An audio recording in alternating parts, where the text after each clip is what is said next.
ചേട്ടനല്ല, അച്ഛനല്ല, ആര് തന്നെ പറഞ്ഞാലും എന്റെ തീരുമാനത്തിന് മാറ്റമുണ്ടാകുമെന്ന് കരുതണ്ട. അച്ഛൻ കല്യാണം അങ്ങ് തീരുമാനിച്ചാലോ? തീരുമാനിക്കത്തേ ഉള്ളൂ, പക്ഷെ നടക്കത്തില്ല. ചേട്ടാ, ഇവള് കുഴയ്ക്കുന്നല്ലോ. അപ്പോഴേ രാധേ, വേറൊരു കാര്യം ചോദിച്ചോട്ടെ, നിന്റെ മനസ്സിൽ ആരെങ്കിലും ഉണ്ടോ? ചോദിക്കേ. പറ രാധ മോളെ, ആ കല്യാണം ഞങ്ങൾ നടത്തിത്തരാം. ആരാ ആള്? എന്നോട് മിണ്ടിയ നിങ്ങൾ എല്ലൊടിക്കുമെന്ന് പറഞ്ഞ ആള് തന്നെ. ആര്, ഗോകുമാറോ? അതെ. ചതിച്ചല്ലോ ദൈവമേ. നീ വെള്ളാതടാ, ഞാൻ പറയുന്ന കേക്ക്. കടിച്ച പാമ്പിനെ കൊണ്ട് തന്നെ വിഷം ഇറക്കിക്കാം. ഏറ്റോ? ഏറ്റു. കൊള്ളാവുന്ന ബന്ധമായിട്ട് നിങ്ങൾക്ക് തോന്നുന്നെങ്കിൽ എനിക്ക് വിരോധമൊന്നുമില്ല. ആരുടെ കൂടി ആയാലും രാധ സന്തോഷമായിട്ട് കഴിയുന്നത് കണ്ടാൽ മതി. ഏതായാലും ഗോപകുമാരൻ നിങ്ങളൊന്ന് വിളിച്ചോണ്ട് വരൂ. ശരി അച്ഛാ. മഞ്ചൽ എന്നെ എന്തെങ്കിലും ചെയ്താ ഞാൻ ഇവിടെ കിടന്ന് ബഹളം വയ്ക്കും. ആളുകൾ ഓടിക്കൂടും. നിങ്ങളുടെ പെങ്ങക്ക എന്റെ നാണക്കേട്. എന്തായാലും രണ്ടിലും തീരുമാനിച്ചിട്ടേ ഇന്ന് പോകുന്നുള്ളൂ. എന്റെ കടപ്പാട്ടൂരപ്പനാണ്. അന്ന് നിങ്ങൾ പറഞ്ഞതിന് ശേഷം ഞാൻ രാധയെ സ്മരിച്ചിട്ട് പോലുമില്ല. ആരെങ്കിലും എന്തെങ്കിലും പറഞ്ഞു തന്നിട്ടുണ്ടെങ്കിൽ അതെല്ലാം നുണയാണ്. നിന്നെ എവളെയും കൂടി കൂട്ടി നിർത്തി ചോദ്യം ചെയ്താലേ നീ സത്യം പറയും. വാ. അയ്യോ, അത് വേണോ?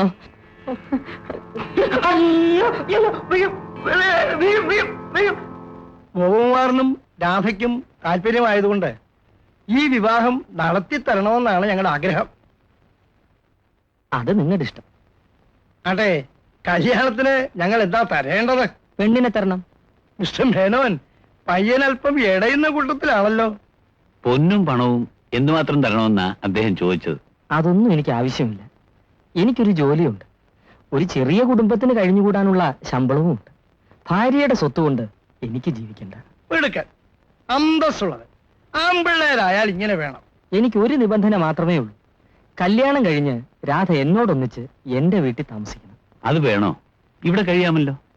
എന്റെ കുഞ്ഞുങ്ങൾ മരണം വരെ എന്നോടൊപ്പം ഉണ്ടായിരിക്കണമെന്നാണ് എന്റെ ആഗ്രഹം. ക്ഷമിക്കുക, വാടക വീടാണെങ്കിലും എന്റെ ഭാര്യ എന്റെ കൂടെ അവിടെ ഉണ്ടായിരിക്കണം. മിസ്റ്റർ മേനോൻ, അതാണ് എന്റെ ശരി. എങ്കിൽ പിന്നെ വിവാഹത്തിന് എന്റെ ഭാഗത്തുനിന്ന് തടസ്സമൊന്നുമില്ല. എന്നാൽ ഈ വിവാഹം മംഗളമായി തന്നെ നടക്കട്ടെ.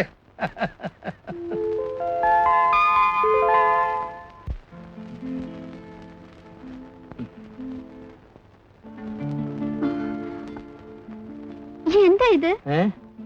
ഇതാണ് കയർ. ഇതൊരു കട്ടിൽ, ഇതൊരു കട്ടിൽ. ഈ കട്ടിൽ നീ കിടക്കും, ഈ കട്ടിൽ ഞാൻ കിടക്കും.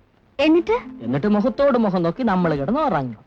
കയറ് കിടന്ന് അപ്പുറത്തേക്ക് ഞാനോ ഇപ്പുറത്തേക്ക് നീയോ വരാൻ പാടില്ല. അത് കൊള്ളാം. ഇങ്ങനെയാണെങ്കിൽ പിന്നെ നമ്മൾ കല്യാണം കഴിച്ച എന്തിനാ? എന്താ ചേട്ടാ? സ്പർശിക്കരുത്. കല്യാണം കഴിച്ചെന്ന് വെച്ച് ഞാൻ എന്റെ ശപഥം മറക്കില്ല. എന്റെ രാധയെ ഞാൻ ഏഷ്യാഡിന് കൊണ്ടുപോകും. പ്രസിഡന്റിന്റെ കയ്യിൽ നിന്നും സ്വർണ്ണ മെഡൽ വാങ്ങിക്കുന്നത് കണ്ട് ഞാൻ കണ്ണീരൊഴുക്കും. ആനന്ദ കണ്ണീർ. അതുവരെ നമ്മൾ തമ്മിൽ ശാരീരിക ബന്ധം പാടില്ല. അതിനാണ് ഈ കയർ.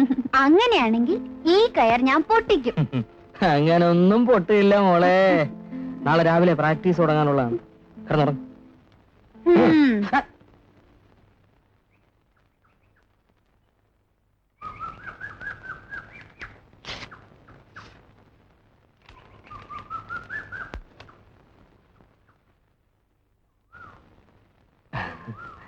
എന്താ എഴുതിയിരിക്കുന്നത്? സ്ഥലം മാറ്റത്തിനുള്ള ഓർഡറാണ്, പ്രമോഷനോടുകൂടി. എങ്ങോട്ടാ? കോഴിക്കോട്ടേക്ക്.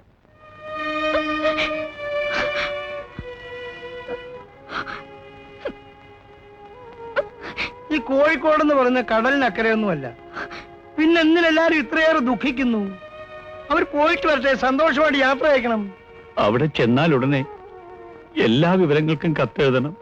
അയക്കാം.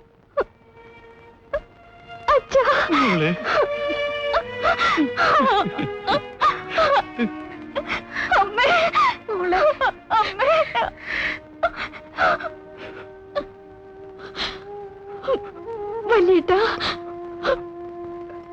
പൊട്ടോ.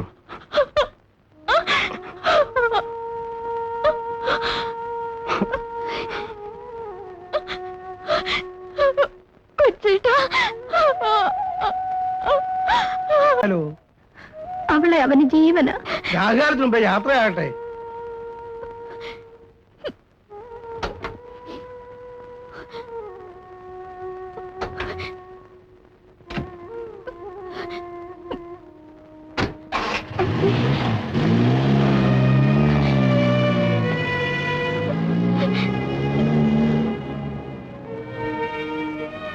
ഈ വീട്ടിൽ ഒരു പെണ്ണുണ്ടായിരുന്നു, പോയി. അതിന് പകരം എന്റെ മോളെയും കൂട്ടിക്കൊണ്ട് പോരെ. നമുക്ക് അതിനെ കുറിച്ചൊന്ന് ആലോചിക്കണ്ടേ? അത് നമ്മൾ ആലോചിച്ച് തീരുമാനിച്ചു വെച്ചിരിക്കുന്ന കാര്യമല്ലേ. അതുപോരാ, ഇനിയും അതിങ്ങനെ നീട്ടിക്കൊണ്ടുപോകാൻ പറ്റില്ല. കല്യാണം ഉടനെ നടത്തണം. അതിപ്പോ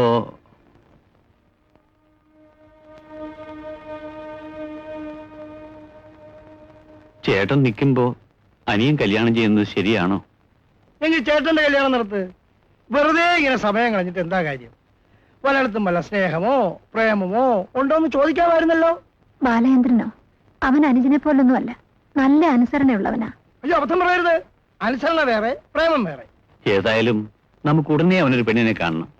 എന്നിട്ട് ചേട്ടന്റെയും അനിയന്റെയും കല്യാണം ഒരുമിച്ച് ഒരേ ദിവസം തന്നെ നടത്തിയേക്കാം. എന്താ? എന്താ? അതാ നല്ലത്. വിടറാ. അങ്ങനെ ഇപ്പൊ വലിക്കട്ടെ. ഒരു സീറ്റ് വലിക്കാൻ പോലും വിടില്ലെന്ന് പറഞ്ഞ ദേ അവിടെ ഇരുന്നേ. ചെയ്യൂന്ന് പറ. ഇനി നമ്മളെ രണ്ടുപേരുടെയും കല്യാണം ഒരുമിച്ച് നടത്തുന്നു. അതാണ് കോടതി വിധി. എന്റെ കല്യാണം കഴിഞ്ഞിട്ട് നിന്റെ കല്യാണം നടക്കാൻ പോകണില്ല. അങ്ങനെ പറയാൻ ഞാൻ വെള്ളത്തിലായി പോയി ചേട്ടാ. എനിക്ക് കല്യാണം വേണ്ട, നീ വേണം കെട്ടിക്കോ. ദേ, ഒരു അടിവെച്ചാണ് അടിവെച്ചാല്ലാത്ത വർത്താനം പറഞ്ഞ കേട്ടോ. ചേട്ടൻ ആരെങ്കിലും പ്രേമിക്കുന്നുണ്ടോ? ഇന്ന് വരെ ഇല്ല. എങ്കിൽ എവിടെയെങ്കിലും കയറി ഒരു പെണ്ണിനെ പ്രേമിക്കേ. സംഗതി ഞാൻ ഫിറ്റ് ചെയ്ത് തരാം. കല്യാണം വേണ്ടാത്ത എനിക്ക് എന്തിനാടാ പെണ്ണ്? നീ സൈഡ് എടുത്ത് വെക്കോ. അതിന് ട്രാഫിക് പോലീസ് സമ്മതിച്ചിട്ട് വേണ്ടേ? ആൺ പോലീസും പെൺ പോലീസും ഉണ്ട്, അച്ഛനും അമ്മയും. എങ്കിൽ നീ എന്നും ഇങ്ങനെ സൈഡിൽ വെച്ച് പിന്നെ കിടക്കത്തേ ഉള്ളൂ, കല്യാണം നടക്കത്തില്ല. കുഴഞ്ഞല്ലോ ദൈവമേ. ഇനി ഈ സന്യാസിയെ പിടിച്ച് പെണ്ണ് കെട്ടിക്ക് എന്താ വഴി? ഉം?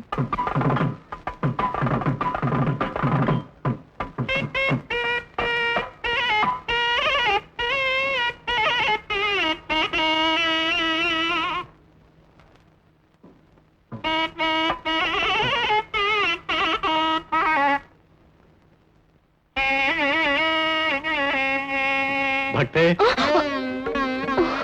ഈ ദേവനെ തീരെ ഗവനിക്കാതെ പോവാണ്. ഒന്ന് തൊഴിഞ്ഞിട്ടെങ്കിലും പോ. ദേവന്മാരിരിക്കേണ്ടതേ അമ്പലത്തിനകത്താ. ഞാൻ ചുറ്റമ്പലത്തിനകത്താണല്ലോ. ഈ ദേവനിപ്പോ എന്ത് വേണം? ഇവിടെ വെച്ച് പ്രസാദമല്ലാതെ ചോദിക്കാൻ പറ്റുമോ? തൊട്ടോളൂ. സ്നേഹമുണ്ടെങ്കിൽ തൊടിയിച്ചതാ.